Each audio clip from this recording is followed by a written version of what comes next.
What's up guys, Ricky here, back with another Arckit video. Today we'll be looking at and going over Arckit Mini Dormer and building a sample model based on this kit. So to begin, let's get started right away with a Arckit 4x4 plate, a 5-unit floor plate, and a 4-unit floor plate. So we're going to be connecting these together to make a larger square. So as usual, if I am moving too fast, feel free to stop or pause the video and catch up. So I'm going to be using these connector joints to connect all of these pieces together. So I think you should be able to do it with 5 connectors. So like this. So I have these two are the extra tiles that we left. So I have a connector right here, a connector right here, right here, right here, and right here. So go ahead and flip that over. And so with this model, it's important that we build the same way. So you'll notice that this 4x4 plate has a section in the center in which there's no holes for you to pin to. So I'm going to be having that on my right. So let's go ahead and place our doors and window.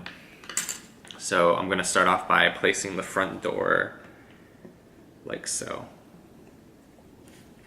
So it's right here, right next to the space where there's no holes to pin to. As usual, I like to pair these doors with a picture window. So I'm going to place that like so. Now going along this side, I'm going to place a solid wall with a flat edge right next to that door.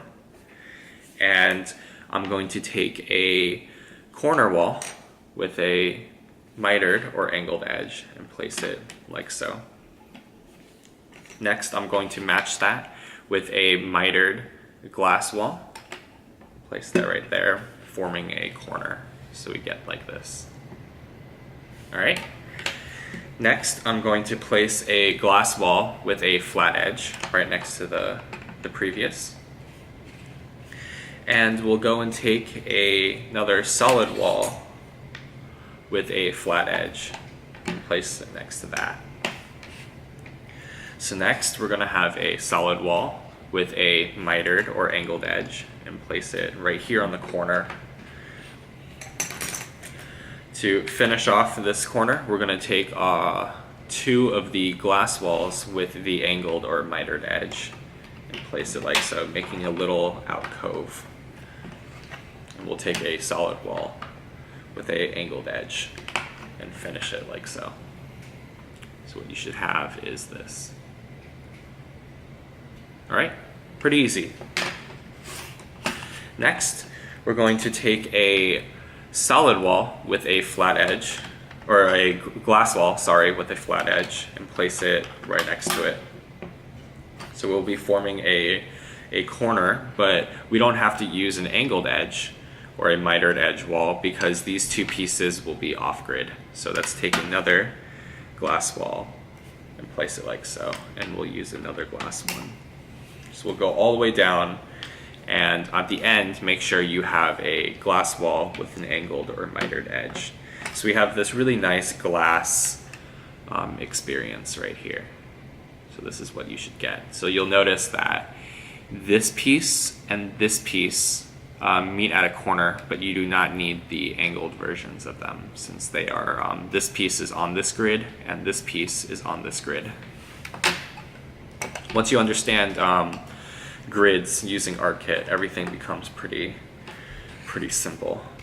So next, to kind of create this space right here, we're going to be using these specialty pieces. So these pieces can be used in a variety of ways, either creating a bay window like this, you can do it like that, you can have it flipped, or you can meet it at a corner. So a lot of uses to them.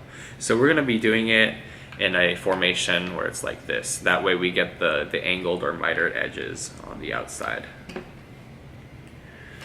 So you should be left with that right there. Pretty awesome. Finish it off. We only have one more tile or one more wall with the angled or mitered edge. So we'll place that like so. So what I'm thinking is this is the front of the house here, and we have a really nice backyard space that I want covered. So we're pretty much done with our bottom floor plate. So what we can do is we can start anchoring some of the pieces down for stability. So I'm going to use these connector joints, and before we use them on the bottom, so now since we're finalized with this floor plate, we can start pinning the top for extra strength, since we know that nothing is going to end up in its way. You can pin these wherever you see fit. I use 2 right here, 1 right there to bridge all 3 of those pieces, and 1 right there. Pretty simple. So what I'm thinking is that we would use 2 of these 5-unit pieces and create a really nice exterior space right here that has a roof over it. So let's go ahead and pin that down. So make sure these pieces right here are straight so that all of the pins easily line up. So you should get that. Not too bad. And we'll place another piece right next to it. So that piece, we can ensure the stability of these 2 pieces by using the connector pins and basically pinning the top. Like that. Pretty awesome. So on this side, we are going to be using these pieces right here. These are our like wall extenders, connector joints. They basically tie everything together. They have a lot of purposes. So I like to start off with the corners. So starting off with the corners, make sure that you don't run into any areas in which these don't work. So let's go ahead and pin all of the corners there. So right there, right there.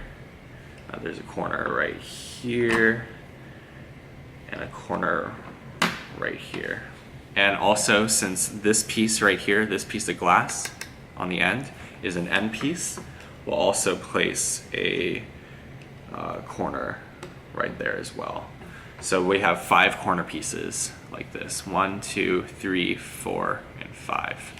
So to fill up the spaces in between, we basically use these pieces right here and fill in the gaps.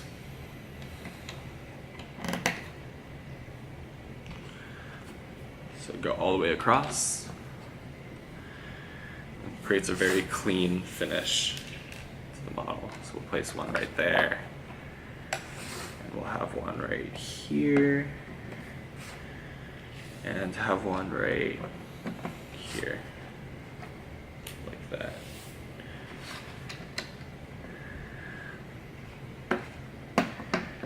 And like that, so we get this. Alright, so what I'm thinking is that we would have a truss pretty much right here.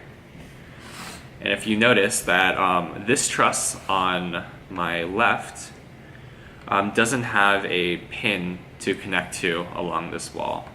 So what we can do is we can remove this piece right here, which is half over our door. So remove it. And it looks like we might have to turn the door around, at least on my end. So we have another pin, and we'll be connecting 2 of these corners.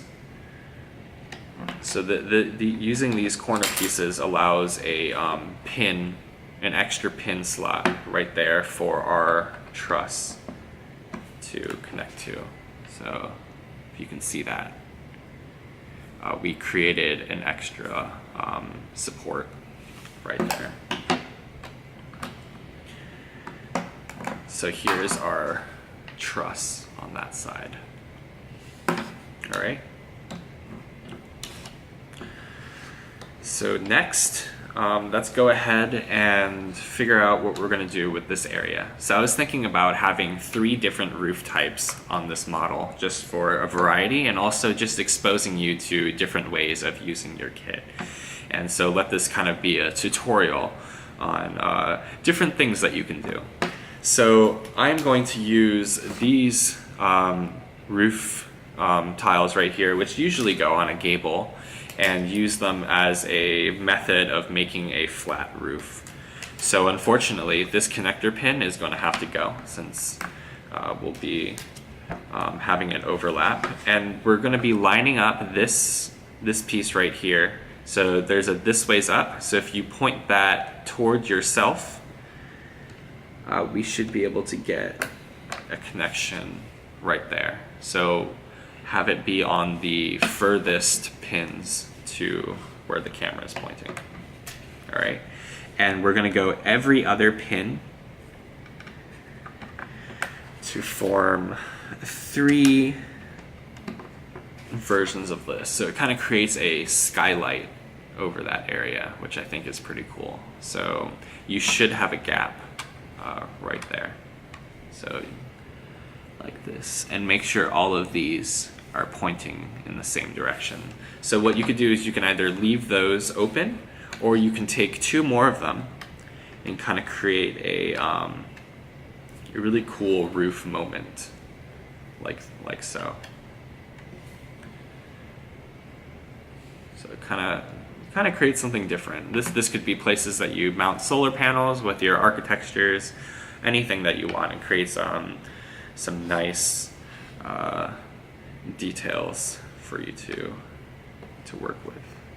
All right.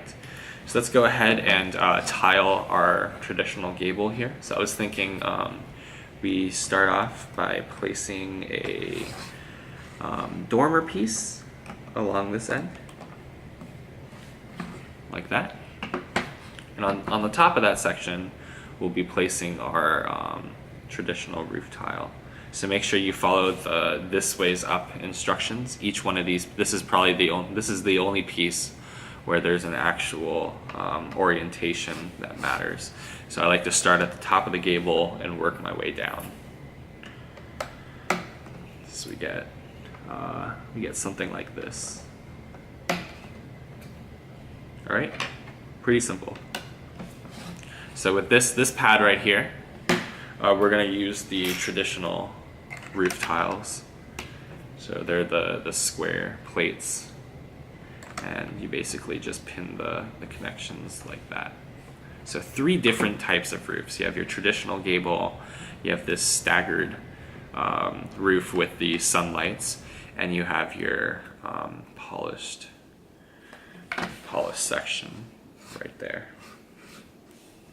So what we could do is we could actually create another overhang by placing 2 of our leftover solid walls right here, and we have an extra 5 piece, and we can go and pin that right there to create kind of a cover for this patio space.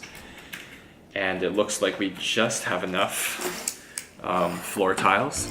So we have 5 floor tiles, and we have 5 places to pin to. So when you look at that, that looks pretty awesome.